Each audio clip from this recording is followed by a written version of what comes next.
back to part 2 of my top 15 under the radar cult classics. I will be having the link to part 1 below. And for anybody who missed the first part, what I consider an under the radar cult classic, or more likely a hidden gem, is one that does have a devoted following, may not be a real good film, but definitely has a very loyal cult following and is definitely worth a watch. Usually falling in the so bad it's good category most of the time. I do have some critically acclaimed films in here, very few in this list. You could probably consider this list a list of my guilty pleasures. As I said before, though, is as a writer and creator, usually what you watch and take in and read and everything influences your art. So I would like to go ahead and roll that veil back and let you take a peek inside, sort of say.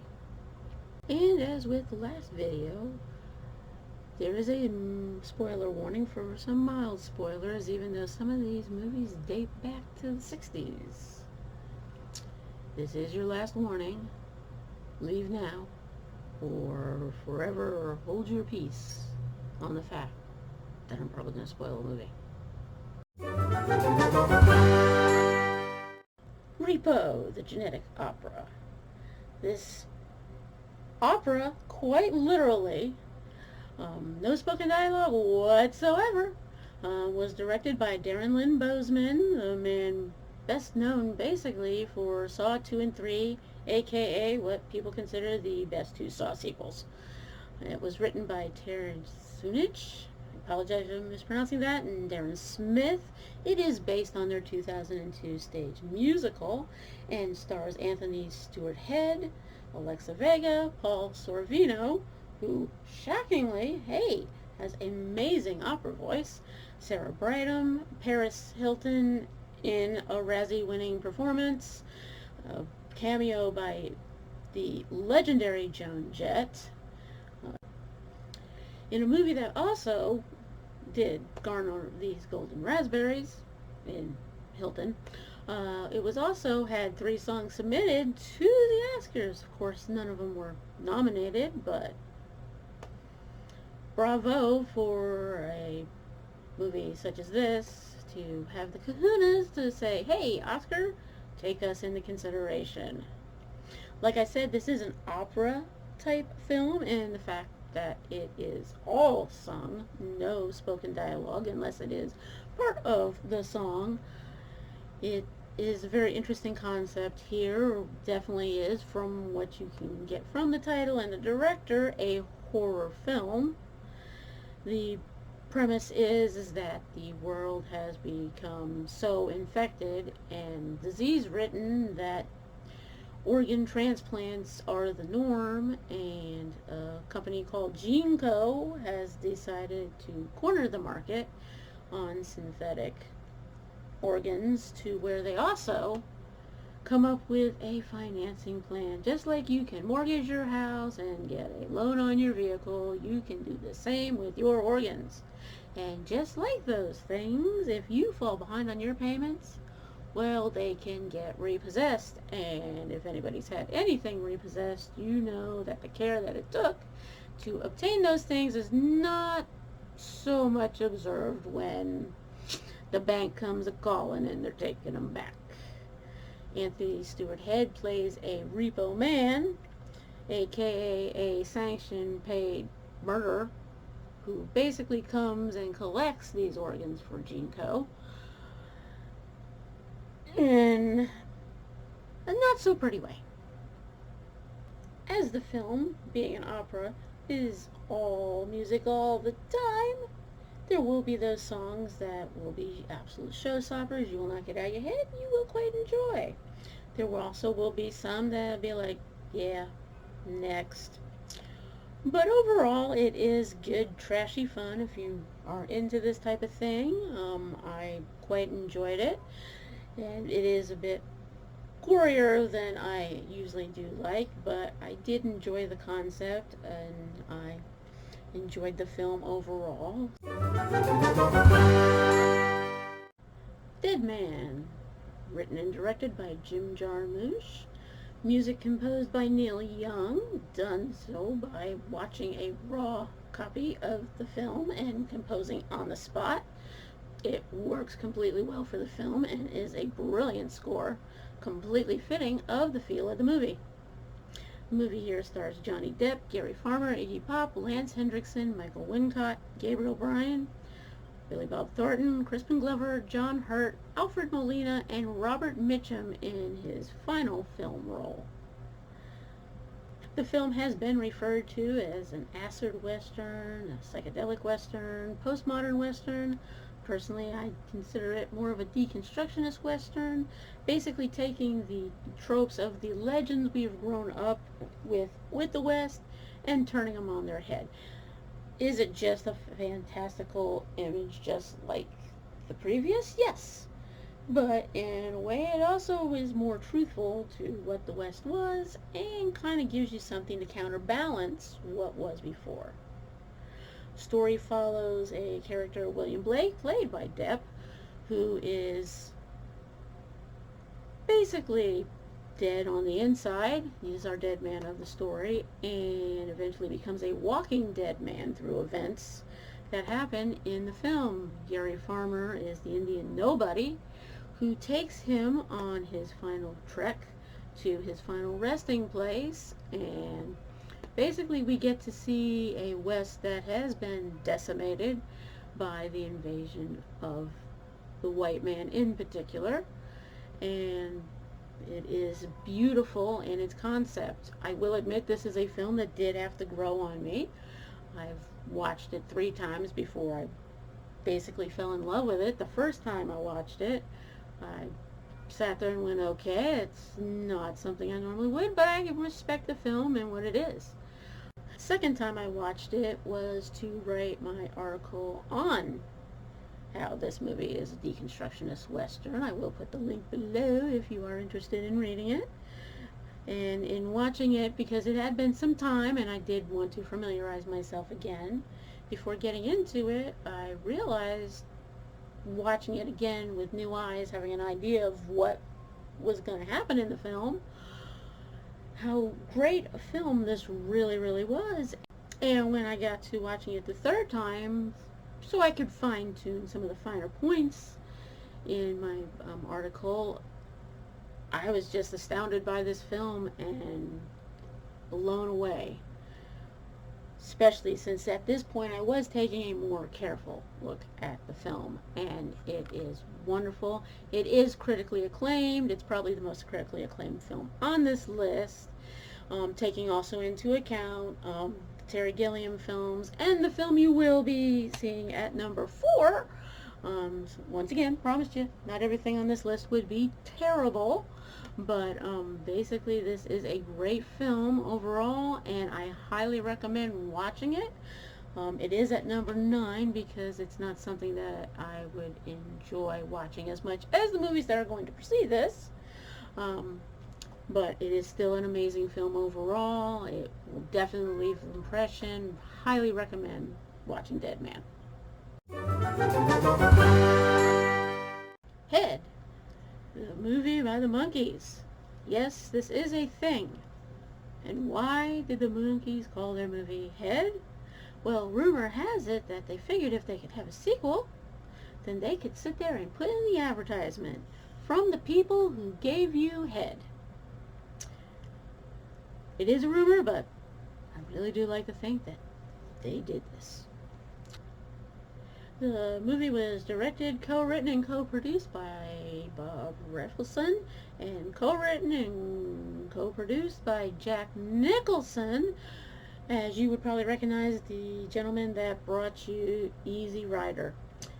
Not who you would think would be directing a movie by the Monkees. Obviously starring in this film, besides Peter, Davey, Mikey, and Mike, is Terry Garr, Annette Funicello, Frank Zappa, the boxer Tony Liston, Dennis Hopper, Tony Basil, who was also the choreographer on the film, and the last performance of the Ed Wood great, Tor Johnson.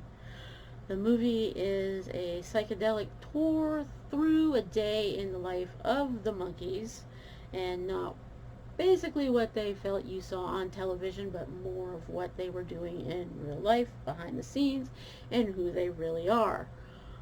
This was a film that they were making for a specific audience that did not go to see it because they were like, well, it's a monkeys movie, and the folks that saw the monkeys show on television were expecting something like that, were very, very surprised at what they got instead. Of course, being a monkeys movie, it does consist of music, 6 tunes that are included here in the film. Some of them classics like Circle Sky. And one of the fun things about this is there's a birthday scene in the film. We'll leave it at that, but one of the fun things about that is that was filmed on the set of a soundstage of Rosemary's Baby. Yeah, and remember, folks, this is a monkeys movie. One thing I definitely can say about it is there is a lot of humor in this film, as we do expect from the monkeys. It just may not be the humor that one would be expecting going into a monkeys movie. It does have things to say, both about the time that it was filmed in, the late 60s there. Also had a lot to say about how the monkeys were perceived and how they had to fight with who they were versus the image that was portrayed on TV. It is an interesting movie, one that has had enough space to be able to be appreciated nowadays. It is an interesting look, though fantastical, into the monkey's life and the time of the 60s. Definitely recommend watching it, as I do with every other film here on this list. It is something that I think you would quite enjoy if you come in not with the expectations of the TV show.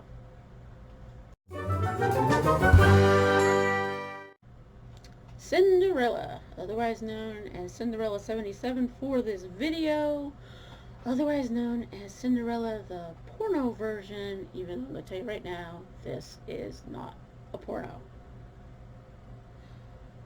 What am I getting at? Well, basically, my example here is going to be a scene from the movie Bachelor Party with Tom Hanks.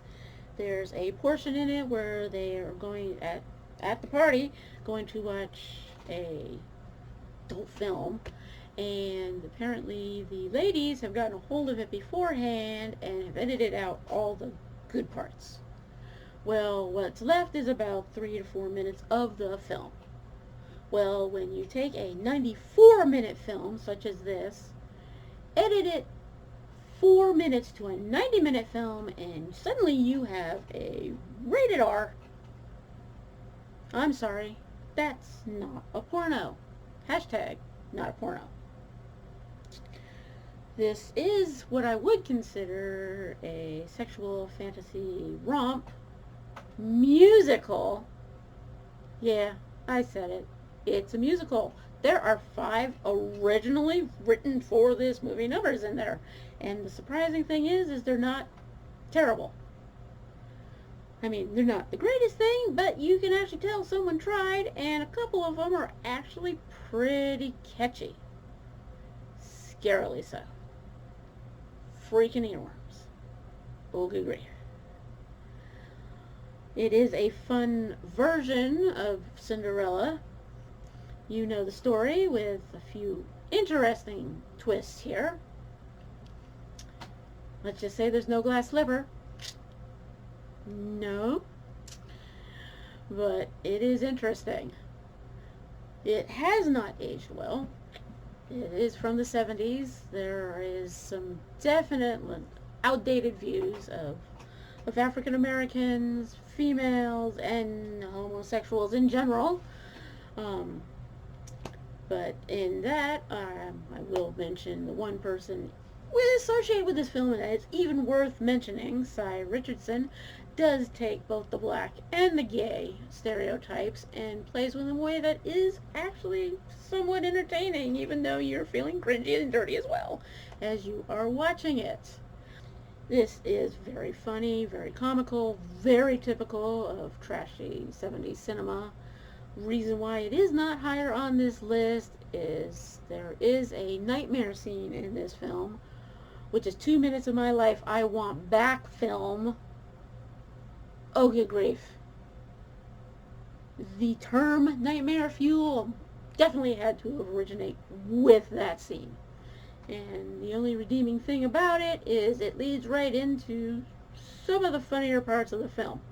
But definitely skip those 2 minutes and you'll be great.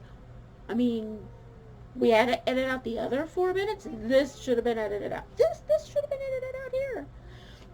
Another reason why I do not feel this is a porno or sexy in any way, shape, or form is the sexy scenes here. Yeah, some of the placement leaves a lot to wonder. As, well, I am a mom of two, so I kind of know how the mechanics of it work.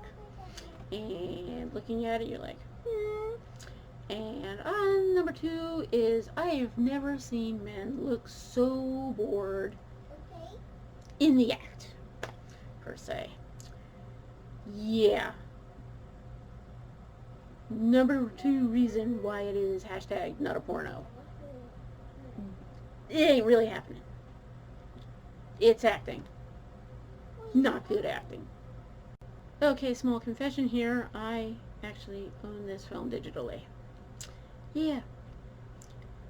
I own it because when I was going to watch it, to basically decide on its final placement here on my list, it ended up costing as much to rent as it was to buy it, and it wasn't even that expensive at that. I mean, it was under $1, literally. So I'm like, if I'm going to pay that money, might as well have the film. What the heck? I can show it at parties when everybody talks about crazy stuff. I can go, you need to watch this. Click. Amazon, Women on the Moon. 5 directors, John Landis, Joe Dante, Carl Gottlieb, Peter Horton, and Robert K. Weiss directed 22 comedy skits in a film basically parodying late-night movies and television, starring Carrie Fisher, Rosanna Arquette, Steve Guttenberg, Paul Bartle, Ralph Bellamy, Griffin Dunne, Arsenio Hall before the show, Howard Heisman, post Dr. Johnny Fever, Ed Begley Jr., again, Kelly Preston, B.B. King, Michelle Pfeiffer, Bryan Cranston before he was hanging out with Malcolm in the Middle, and David Alan Grier. This is an anthology film. We'll admit that it is uneven, but there are 2 skits that are absolutely hilarious that I keep going back to this day. One of them is called 2 IDs with Rosanna Arquette and Steve Guttenberg, which I think personally is a great idea. We should be doing this more often. You want to see what it is? Watch the film. It's awesome. And a segment with B.B. King and David Alan Grier, which is one of the funniest things, even though it probably hasn't aged well, considering it's a bunch of 80 views, but I'm not giving you the title because it gives it away the punchline of the plot, but it is still very, very funny, and it's quite amusing here. Basically, this is the movie, or a movie, that Movie 43 probably wanted to be, was hoping to be, but wasn't. I'm not saying that Amazon Women is a good movie by any stretch of the imagination. There are, like I said, some of these segments that just do not work at all, but it is a very amusing film, something fun to put in, watch, and see how this is done right. My number 5 movie is Back to the Beach. I admit, a big fan of the beach blanket movies of the 60s. Yeah, they're corny, but they are good, clean fun. And yeah, they are formulaic, but who cares? This one here does have Frankie Avalon, Annette Funicello, Connie Stevens, a pre-Full House, pre-College Scandal Lori Loughlin, Don Adams, Alan Hale, Bob Denver, Pee Wee Herman, musicians Dick Dale, Stevie Ray Vaughan, the ska band Fishbone. This movie is a parody, sequel, spiritual successor, if you will, of all the beach party movies that are from the 60s. We do follow Frankie and Annette as we go from the beach of their teens to middle age, having 2 kids and being in a drought, trying to recapture the magic that they had back then. As all of those movies, music breaks out every once in a while because, well, it's Frankie and Annette. What do you expect? Though we would not consider this a musical, this is a very, very funny film. It is lighthearted. You do have to take it in the spirit of the movies that it is parodying, so to speak. And I will tell you right now, this movie is so, so quotable. And if you aren't talking about how the hair helmet is looked for you at the end of this film, you just really didn't pay attention to watch it, did you? I will say, though, that my family absolutely loves this movie as well. They absolutely adore it. They will probably sit here and watch this video and get on me that the movie's not any higher. But all I have to say to that is I love the film. It's here. It's in the top 5, guys. I just happen to like the next 4 movies more. Sorry. My pick at number 4 is Hedwig and the Angry Inch, directed, written, and starring the great John Cameron Mitchell. Also in the film is the musical co-composer Stephen Trask and Miriam Shore, who was part of the original production, as well as John and Stephen as well. It is based on the musical that did debut in '98 off Broadway and received great critical acclaim, as so did this movie. And what Hedwig is most known for is the recent revival on Broadway. Its Broadway premiere with Neil Patrick Harris in his Tony Award-winning role as the lead character. The film and musical are both loosely based on Plato's Origins of Love, which Hedwig does recount in a song of the same title in the musical, though with Hedwig's own particular flair for the dramatic. The story recounts the adventures of Hansel, a girly boy who lives on the wrong side of the wall in East Germany before the wall falls, falls in love with an American soldier who promises to take him to America, but he must go through a sex change operation to be able to do so. Said surgery does get extremely botched, henceforth the resulting Angry Inch in the title.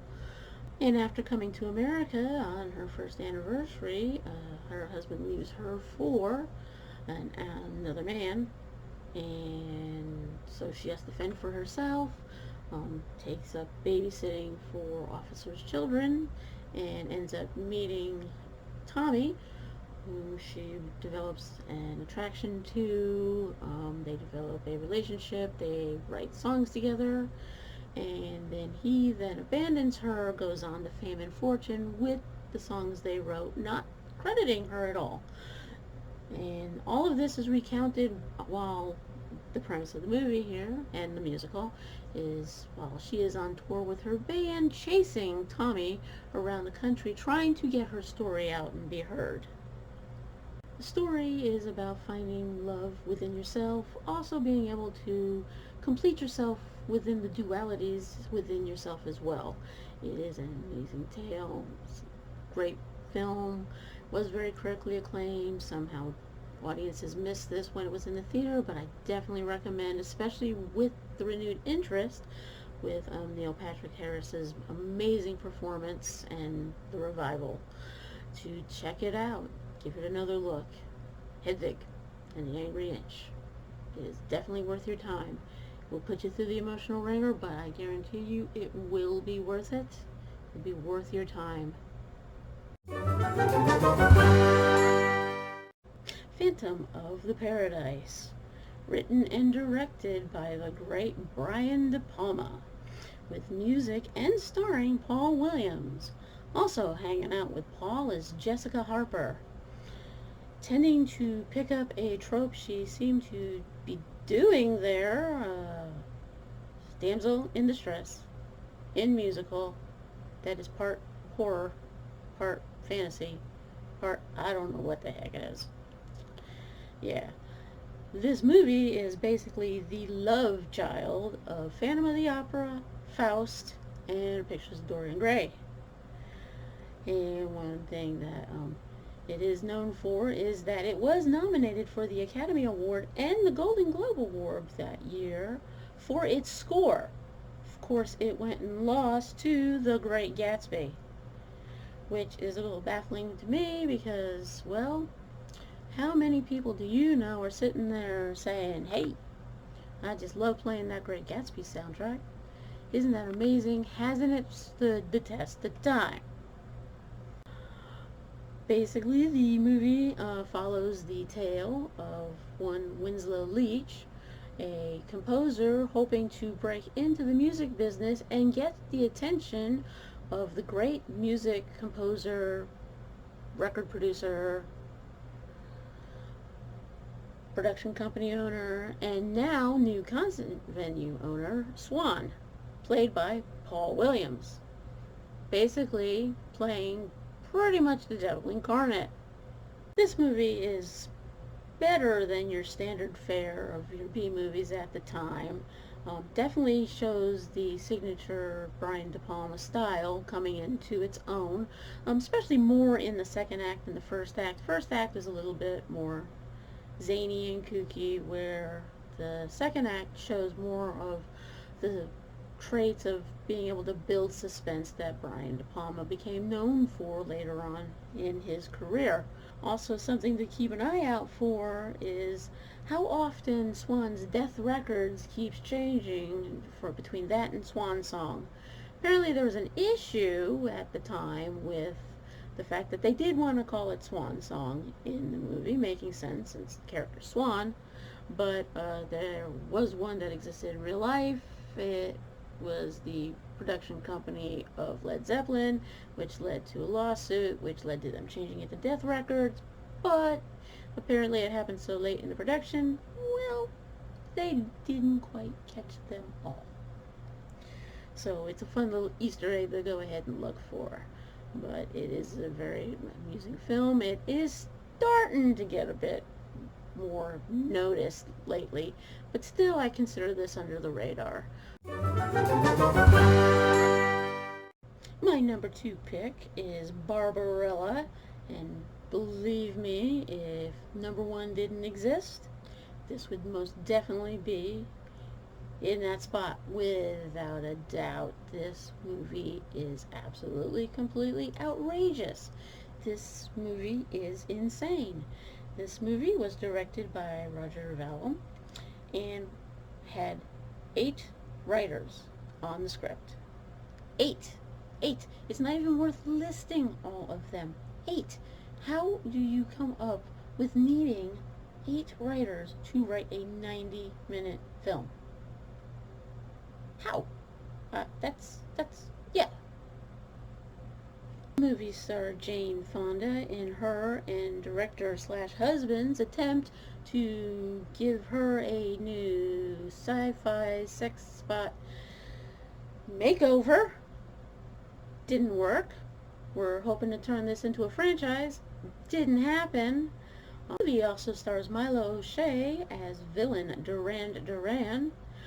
Drop those 2 D's on the end and you have a musical group from the 80s. Yes, they were very vocal in saying that they did take their name from this villain here. This was based on a comic book. Yet again, this is the reason why we can't have nice things until Disney comes along and buys Marvel. Yes, and part of the reason why is this was produced by Dino Make 'em Cheap, Not Good De Laurentiis. Yes, and we will be seeing his name again here on the number 1 pick too. Yeah, this is how he is. Another really amazing thing that just blows my mind about this film is that Marceau, the famous mime, is in this film with a speaking part. A speaking part for a mime. No surprise, his lines eventually had to be dubbed because, well, you gave a mime a speaking part. Back to that 8-writer thing. I also find it very hard to believe that it really took 8 writers, even though the unevenness of this movie does show it was more than one person writing the script, that it took 8 writers to come up with the dialogue in this film. There's a saying we have in my household, it is that some things are George Lucas, Revenge of the Sith, balcony scene bad. You've seen the film, you know what I'm saying. The dialogue gives that a run for its money. Why am I not cringing more at it? Because it's all in the delivery, baby. And they give them credit here. These actors delivered it. It's just amazing. And this film is one of the most ridiculous things I have ever seen in my life. It truly, truly is. This is the movie I put on and have people watch. I now watch people watch this movie. And when they sit there and go, oh my gosh, does it get any more outrageous? I'm like, wait. Give it a second. And then we get to the next scene and we hear the same thing again. And I'm going, wait. Give it a second. Yeah. It's that bad. Or good. Depending on your point of view on this. Barbarella. At least worth a watch. And when you're sitting there thinking, this can't get any more outrageous, let my voice be in the back of your head going, wait. Just give it a minute. Flash! Oh, it is my #1 movie. Yes, I love this film. I have loved this film since I was 10 years old.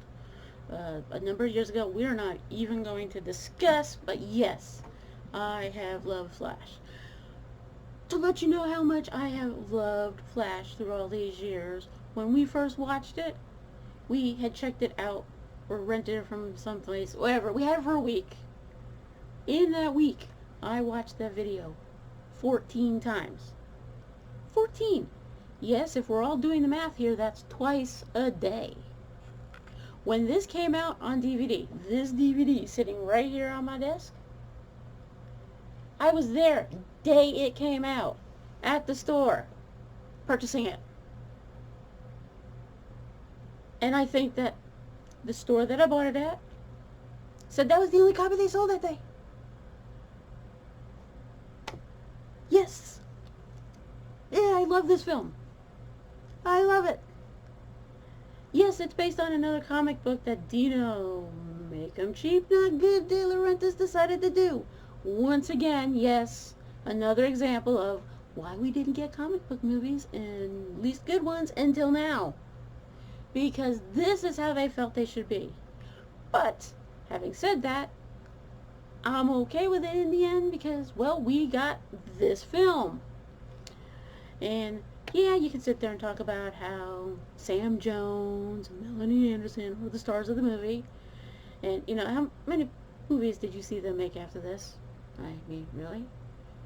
What's more baffling is the fact that they got the likes of Max von Sydow, Topol, Fiddler on the Roof's Topol, Timothy Dalton, 007 here, and a number of other roles. Brian Bless, Richard O'Brien from Rocky Horror, okay, I can kind of see that one. Robbie Coltrane is in this film. You also have Deep Roy, who now hangs out with Tim Burton in his films. And Kenny Baker. I did not stutter there. It is Kenny R2-D2 Baker is in this film. Obviously not as R2-D2, but still. He's in here. This movie is insane in so many good ways. It is amazing. This soundtrack is known as it is done by Queen. Obviously, they would go on to do soundtrack for a better film, but still love the soundtrack. Listen to it today. Amazing. Corny as hell. 10-year-old me had it right the first time. This is great. This is my number one pick. Absolutely recommend seeing it. It is not going to live up to the comic book movies of today, but it is fun. This was also another one that they decided they were going to try to make a franchise of. Didn't happen. Even though, and you're probably not going to believe this, especially after you watch this film, this was a financial hit. This was a success. This film made money. I think it's like maybe the only film on my list that did make money. I'll have to definitely double check. But this was a big hit in 1980 at the theaters. How crazy is this? But anyway, Flash Gordon, my number one pick. Obviously, I highly recommend watching the film.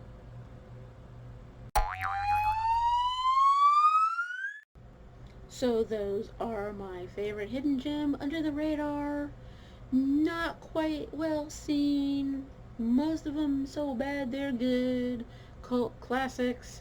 I do thank you for coming and playing along with me today. This has been the Mighty Aquarian, aka Kristen Williams, and I thank you.